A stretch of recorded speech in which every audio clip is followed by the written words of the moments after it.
আসসালামু আলাইকুম সবাইকে। আশা করি আপনারা সবাই ভালো আছেন। আমি আলহামদুলিল্লাহ ভালো আছি। আজকে আমি ভাবলাম যে আমার ছোট ছোট হাঁড়ি পাতিলে ছোট চুলায় রান্না করে দেখি, মানে জোলাপাতি খেলি। তো যেই ভাবা সেই কাজ। আমি আজকে খিচুড়ি রান্না করব আর হচ্ছে গিয়ে মাছ ভাজবো। তো আমি অলমোস্ট চুলায় আগুন ধরিয়ে খিচুড়ি বসিয়ে দিয়েছি। আমি এই প্রথম ছোট্ট চুলায় আগুন ধরালাম। আমি অবশ্য রান্নাও পারি না, তো একটু চেষ্টা করব আর কি আজকে। আর আম্মু তো বকাঝকা শুরু করে দিয়েছে। আম্মুর কাছে জিজ্ঞেস করে করে আমি খিচুড়িটাকে মাখিয়ে বসিয়ে দিয়েছি। আর চুলাটাও সুন্দর করে জ্বলছে।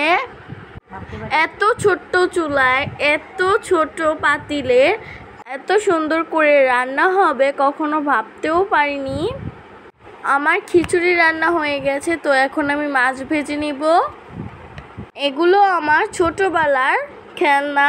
আমার যখন 4-5 বছর তখন আমার আম্মু আমাকে এই খেলনাগুলো কিনে দিয়েছিল।